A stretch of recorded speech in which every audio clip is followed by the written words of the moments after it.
Speaking about gaining in popularity, this has been getting a lot of attention. Your interview with Blake Bortles, the QB of the Jaguars, who hadn't really been giving a lot of interviews until Curtis was like, hey. I went down to his house, knocked on the door, and then told Jeff to turn the camera on. We showed you some of it earlier this week, and we're going to show you more of it right now. Take a look. What takeaways do you have from the experience of going through a bad season? Right. There's a lot of guys that were in our class. So 3 years ago, we come in and we play as rookies, and it's kind of like you're just running around like a chicken with your head cut off, just trying to survive. And then we go to our second year, and we played okay, put up big numbers, didn't win near as many games as we should have or wanted to. But it was like, okay, there's some potential here, there's some opportunities, and we go into the third year, and it kind of just felt as though we completely just underachieved. I know it felt like that for me personally. I think it's definitely a never-ending process. But I mean, obviously, I didn't play well last year, and mechanics started to become an issue. So it was something that I had to address again. So it's something that I'll probably always have to work on and stay on top of.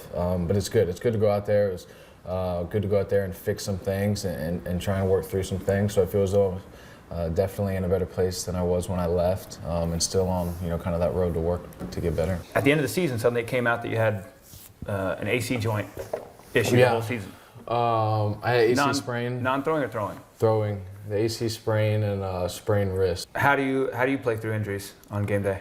There's a Toradol shot. So that's if you want the extra strength, you get the shot in the butt. Toradol shot. Mm-hmm. Yeah, there's been some recent news about Toradol in the NFL. Yeah, but I like old school football. Like I like smoking cigarettes, drinking beer at halftime. Just tape it up tighter and let's go. We got to stay hydrated and get out there. But I think it's important to be there every practice and take every rep. When that one group is in the huddle at practice, it's important that they see your face in that huddle and they're hearing your voice calling those plays. I think the most impressive NFL record by far is the number of consecutive games that Brett Favre played in.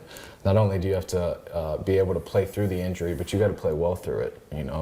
If you're not going to play well, they'll find somebody else that can play. They don't care if you're hurt or not. You still got to be able to perform. The same things they love you for when you're throwing touchdowns, they'll grill you for when you're not throwing touchdowns. And I don't have a problem when, people say negative stuff about how I play. It's like, okay, I deserve that. I didn't play good, I know that. It was difficult when, the question of character came into play, because I knew, how hard I was working and how much it meant to me and how important everything was.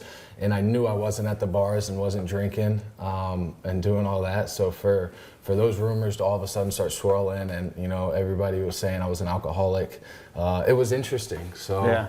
What type of Doug Marrone you see before he was head coach and after? Yeah, I think it's definitely a different, like you said, when you're a position coach, he was the offensive line coach, so that's kind of your group. Those are your guys, you can coach those guys, but as far as really having any say-so or control over anything, that's more head coach, GM, all that stuff. So I think now with him being able to have some control and be in charge and kind of steer the ship a little bit, I think, the little bit of personality and the little bit of him that we got to see as an offensive line coach and as a head coach the last couple of weeks of the season, we'll obviously only get to see that grow and that expand. And, I know the little time that we did get to see that, the guys really liked it. What do you think of the rumors about the Jags talking about Tony Romo? Yeah, I think it'd be awesome. I could care less anything. I'm not going to worry about anything outside of my control. I think Tony Romo is obviously an unbelievable quarterback, and he's proven that for a long time. But I am confident with the work that I've put in this offseason and will continue to put in this offseason, and look forward to competing. Come on, man. There's part of you sitting here going, all right, you want to bring him in? Bring him in. Right. Bring him in. I'll beat him out. Yeah. And I think the confidence that I have because of what I've been doing the past, 2.5 months, I think prepares me for that. That allows me to say, I'm comfortable with you bringing in whoever you want to bring in, or talking about the possibilities, whether you draft a guy or you bring in a big free agent. There you go. Yeah, there you go. There's some more stuff, some more lighthearted stuff about his hair and everything I'll put out later. But tough kid, man. I applaud him for playing through the injuries and the pain last year. And he talked about it. Brett Favre is that record of playing the most games is the one he covets. So playing through that. I wouldn't play through the pain he plays through. Those guys are warriors. You've played through pain too, though. Yeah, but those guys are warriors. I didn't have 300-pound men trying to kill me. No, you were just jumping off of light fixtures. I got But duct no, tape. but it is true. I had duct tape. I'm fine with that. Those duct are big men coming at them. tape. We got a lot more coming up, Yeah, we folks. do.